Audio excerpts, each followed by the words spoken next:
네, 안녕하세요. 정고수의 땅 따먹기 정진관입니다. 오늘은 웰컴 투 부동산 수원시 아주대 삼거리 환승센터에 대해서 알아보도록 하겠습니다. 이어서 부동산 오늘날 흐름까지 체크해 볼 테니까 끝까지 시청해 주시기 바랍니다. 자, 부동산은 무조건 교통 플러스 인구죠. 교통이 좋은 곳에 사람이 몰리게 되어져 있고 이미 사람이 많은 곳이라고 하면 정부에서 좋은 교통편을 반드시 넣어주게 되어져 있다. 그때 남들보다 시간이라는 무기를 가지고 그 일대를 먼저 선점하니라 한다면 한 노선 두 노선 꽂힐 때마다 그곳을 먼저 선점한 일의 자산은 자연스럽게 증식이 되어져 왔다. 이 공식에 대해서 설명드리고 있습니다. 자, 오늘은 이렇게 진행토록 하겠습니다. 대한민국 부동산 다망해도 끝까지 살아남을 그곳 아주대 삼거리역이 될 것 같은데 이 국토부에서 발표한 자료 같은 경우에는 경기도 수원시 영통구 원천동 11-31번지라고 설명을 했어요. 그러나 정보수가 하나 둘 파헤치다 보니까 이 주소가 잘못됐다는 것을 확인했습니다. 뒤쪽에 자세하게 내용 설명드리도록 하겠고요. 이 설명은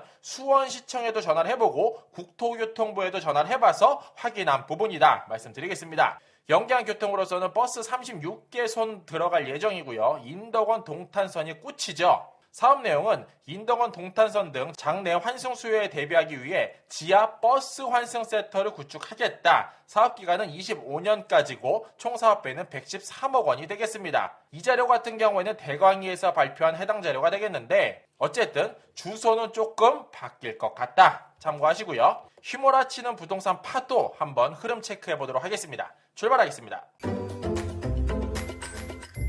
자, 아주대 삼거리역 환승센터 바로 한번 출발해 볼게요. 여기 경기도 수원시 영통구 원천동 11-31번지를 그 중심에 두고 이렇게 보시는 바와 같이 노란 색깔 동그라미 한번 그려봤습니다. 도보 10분 권역이 되겠고요. 이 일대의 토지 용도를 한번 체크를 해보니까 아래쪽은 주거지, 위쪽은 대부분 학교 용지임을 확인할 수 있었어요. 요 하얀 색깔 선을 기점으로 해서 그 좌측 같은 경우에는 팔달구 우만동, 우측은 영통구 원천동이 될 것 같고요. 대부분의 위쪽에 있는 부지 아주대학교가 먹고 있고 그 좌측에는 큰나래 유치원, 아름학교, 창영고등학교, 효성초등학교, 유신고등학교 등이 자리하고 있습니다. 요 아름학교 같은 경우에는 특수학교다 말씀드릴 수 있고요. 아름학교와 효성초등학교 그 사이격의 유보지라고 환제 개발을 하면서 조금 남는 땅이 생기죠. 그게 바로 이곳에 조금 남아져 있다. 아주대학교 좌측편에 조금 여유부지가 남아있다라고 말씀드릴 수 있겠습니다. 그리고 아주대를 중심으로 그 우측에는 자산관리공사 경기본부, 요양병원, 한경대학교 연구센터, 다가구 등이 위치해져 있고요. 많은 분들이 다세대와 다가구로 조금 헷갈려 하세요. 그래서 설명드리면 이렇습니다. 쉽게 다세대 같은 경우에는 주인이 많은 세대, 다가구 같은 경우에는 주인이 한 명인 거를 뜻하게 되고요. 여기 301호, 302호, 303호 주인이 각각 있는 건 다세대. 똑같이 301호, 302호가 있지만 이 통건물을 한 명이 갖고 있는 거는 다가구. 이렇게 이해하시면 좋을 것 같습니다. 이어서 원천동 11-31번지를 그 중심에 두고 아래쪽은 대부분 주거지로 구성이 되어져 있다 말씀드리고 오른쪽 끄트머리에 원천중학교, 수원정보과학고등학교가 있고 가장 좌측에는 팔달초등학교가 들어가 있다. 즉 아주대학 삼거리를 중심에 두고 가장 끄트머리 쪽에는 초중고들이 잔뜩 들어가 있고 위쪽에는 아주대, 아래쪽에는 주거지로 구성이 되어져 있다 말씀드리겠습니다. 이곳에 앞으로 이렇게 보시는 바와 같이 동인천이 꽂힐 예정이고요.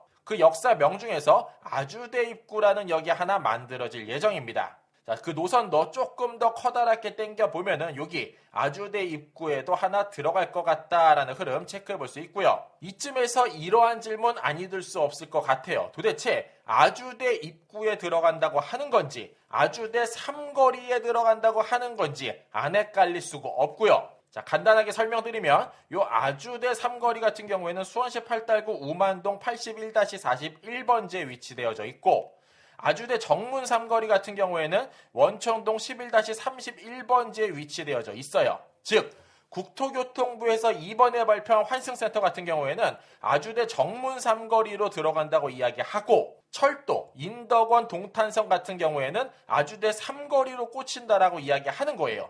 이 거리 자체가 가깝지가 않고 이거를 어떻게 환승센터로 구축하지? 이러한 질문 아니될 수 없는데 결론부터 말씀드리면은 아주대 정문 삼거리로 들어가는 것이 아닌 아주대 삼거리로 환승센터가 들어갈 것 같은 시그널 포착해 볼 수 있었고요.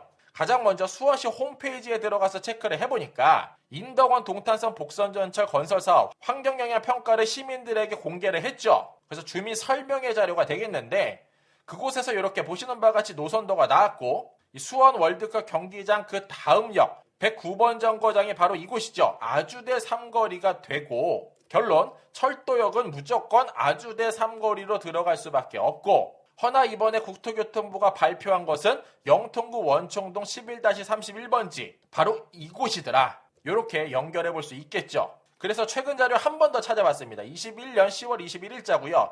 인덕원 동탄 복선전철 건설사업 영명 주민의견 수렴 공고인데 이곳에서도 마찬가지로 109역이죠. 8달구 우만동 81-4번지는 이곳이다. 역은 이곳이다. 그래서 하도 궁금해서리 수원시청 국토교통부에 문의를 해보니까 결론은 아주대 삼거리역이 맞다. 바로 이곳이다. 어떤 게? 환승센터도 이곳이다. 그래서 다시 한번 물었어요. 그럼 도대체 원청동 11-31번지의 환승센터는 무엇입니까? 라고 물었더니 오타인 것 같다라는 답변을 들을 수 있었습니다. 자, 다시 그러면 기준점을 조금 바꿔봐야겠죠. 아주대 정문 삼거리가 아니라 아주대 삼거리 쪽으로 조금 내려와 보겠습니다. 그래서 그곳을 중심으로 동그라미 노란 색깔을 그려봤고요. 일대 주택 거래가 심상치가 않아요. 뿐만 아니라 오늘날 대한민국 부동산 흐름이 심상치가 않습니다. 그 이유는 이 보시는 바와 같이 거래가 절벽이에요. 빵빵빵빵빵 거래가 전혀 이루어지지 않고 있다. 그래서 조금 더 확대해서 봤습니다. 이곳을 중심으로 약 4km 정도를 한번 체크를 해봤는데 이 일대도 마찬가지로 거래가 절벽이다. 그러면 오늘날 이쪽 일대의 주택시장 어떻게 구성되는지 한번 봐야겠죠. 가격은 보시는 바와 같이 역시나 2배가량 가격이 오른 모습 확인해 볼 수 있었고요. 개미도 미끄러질 만큼 우상향 곡선 엄청나게 퀀텀 점프로 한 흐름 한번 체크해 볼 수 있었습니다. 그러나 오늘날 시장 매수자 우위 시장으로 분명히 돌아섰다. 이러한 모습 다시 한번 이곳에서도 살벌하게 흐름 체크해 볼 수 있었습니다. 다음으로 오늘날 부동산 흐름 뉴스 한번 빠르게 체크해 보도록 하겠습니다. 자, 22년 2월 9일자 뉴스고요. 월세 45만 9천 원, 대출이자 119만 5천 원, 전셋이 다 끝났다라는 제목이 되겠는데 이 제목에서 보시면은 어떠한 느낌이 드시냐? 결론은 대출이자가 엄청 많이 늘어서 월세로 들어가는 게 조금 더 효과적이다라는 뜻으로 풀이가 되고요. 여기에 음마 아파트를 예시로 이렇게 설명을 했어요. 전세값을 7억 원이라는 기준으로 잡았고 전세 계약 시, 월세 계약 시 크게 두 가지로 구분을 합니다. 그래서 전세 같은 경우에는 본인 돈 2억 원에 5억 원을 대출받을 경우에 금리 연 4%로 잡고 월이자 167만 원이 나오는데 월세 같은 경우에 월세 보증금 2억 원을 기준으로 잡고 5억 원을 월세로 전환할 경우에 월세가 150만 원 정도가 나오더라. 즉 17만 원 정도가 오늘날 전세가 더 이자를 물고 있고 1년으로 따지면 약 200만 원 정도가 더 추가 차지가 될 수밖에 없다라고 이야기하죠. 그런데 감히 한번 생각을 해보면 이 시장은 시간이 지나면 조금씩 맞춰지게 되어져 있어요. 그러나 나라에서 금리를 꾸준하게 3%, 4%, 5%대로 유지를 할 것인지 아니면은 말도 안 되게 최근에 뉴스 하나 나왔죠. 올해 안에 7%까지 올릴지는 잘 모르겠어요. 그러나 금리가 올라가는 부분은 어느 정도 기정사실이다. 이렇게 흐름 한번 체크해 볼 수 있고요.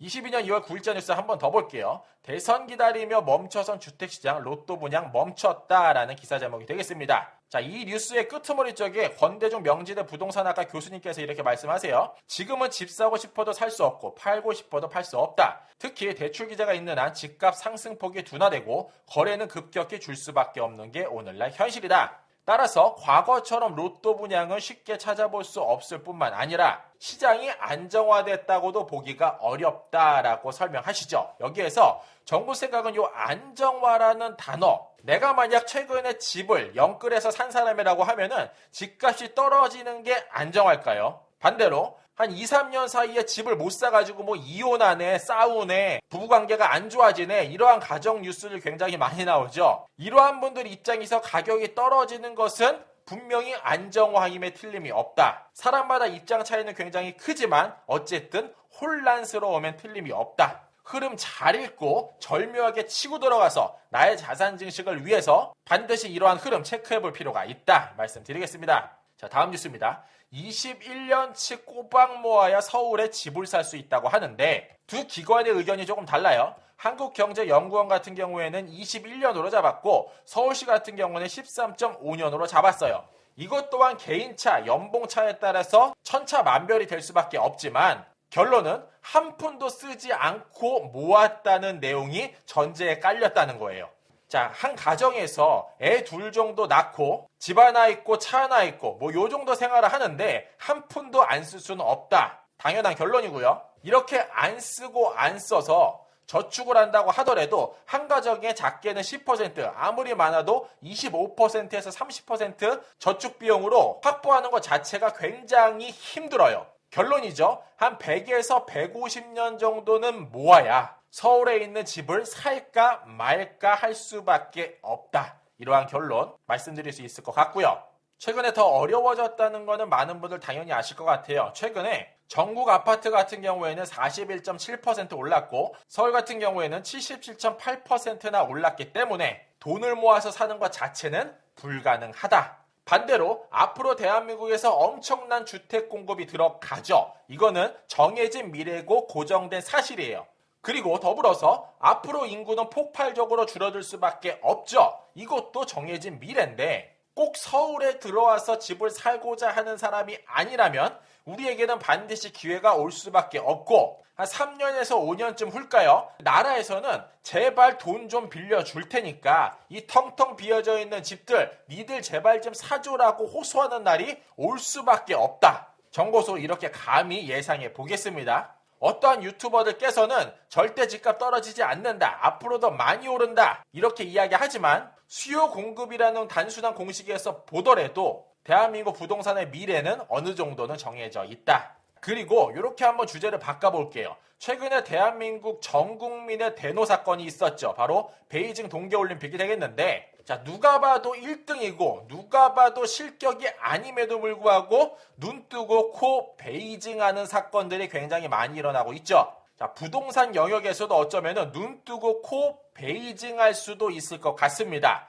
나라는 똑바로 정신을 차려야 될 수밖에 없는데 그 흐름은 이겁니다. 중국인 집주인의 월세를 내고 있고요. 정부 정책에도 외국인 집주인은 더욱더 늘어나고 있다고 합니다. 기사 한번 읽어볼게요. 정부의 대출 기자로 인해 부동산 거래가 얼어붙은 가운데 외국인 집주인은 계속해서 증가하고 있는 것으로 나타났다. 지난해 외국인 임대인 수가 전년 대비 무려 160%나 증가를 했고 대출 기자로 비교적 자유로운 외국인이 공격적인 부동산 투자에 나선 것으로 체크가 된다. 그런데 이렇게 많은 외국인들 중에서 무려 중국인이 3분의 1 정도를 차지한다고 해요. 따라서 외국인 임대 보증 사고가 우려되고 내국인과 형평성 논란이 당분간 지속될 것 같다라고 이야기하죠. 얼마나 집을 사들였나 중국 사람들이 한번 체크를 해봐야 되는데 외국인의 민간 임대 사업자 총 2,394명 중 무려 37% 885명이 중국인이다. 자, 눈 뜨고 코 베이징. 이게 우리나라를 대표하는 올림픽 선수 대표들만 대상이 되지 않을 수도 있을 것 같아요. 우리가 실제로 중국인들 집에 들어가 산다면 어쩌면은 우리 코가 베일지도 모르겠다. 외국인 임대인의 경우 자금 출처도 불분명하고 전세 보증은 반환 사고도 가능성이 크다. 국민의힘 한 의원께서는 이렇게 이야기합니다. 우리 국민이 우리 땅에서 중국인 집주인에게 월세를 내고 사는 이러한 끔찍한 일만은 없었으면 한다라고 이야기하죠. 정보수도 이 의견은 충분히 동의하고요. 제가 중국이란 나라가 싫고 밉지는 않아요. 그런데 행동하는 거 보면 조금 물음표를 안 가질 수가 없죠. 무역으로서 우리나라에 엄청난 도움을 주는 것은 분명하고 고마운 나라임에는 틀림이 없지만 중요한 순간에는 어쩌면 최근에 보시는 바와 같이 이렇게 밀치기도 하고요.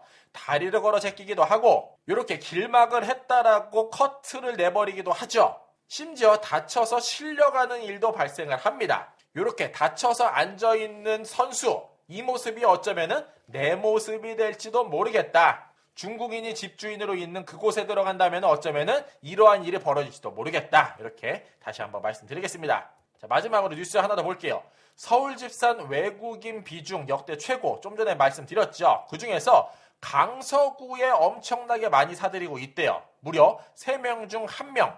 이렇게 많은 사람들이 외국인이 사고 있다라고 이야기하죠. 2006년부터 21년까지 서울주택 외지인 매입 비중에 대해서 보시면 2012년, 13년부터 꾸준하게 우상향을 그렸고 오늘날이 그 최고점을 찍고 있습니다. 즉 3명 중 1명이 중국 사람이고 3채 중 1채는 강서구에 사고 있다. 이렇게 흐름 체크해 보겠습니다. 강서구에 들어가시는 분들은 내 집주인이 중국인인지 한 번 더 체크해보고 그 집을 들어갈지 말지 고민해보시기를 권면드리겠습니다. 자, 결론이죠. 이런 집 대부분 누가 상한다? 중국에서 사가고 있다.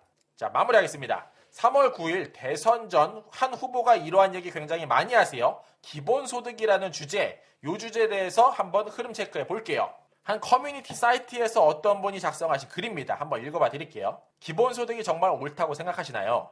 세금은 걷어서 의미 없게 전 국민에게 뿌리는 게 아니라 중증 환자, 실직자, 고액 암 환자, 장애인, 저소득층 등 사회 약자에게 쓰여야 된다고 생각을 합니다.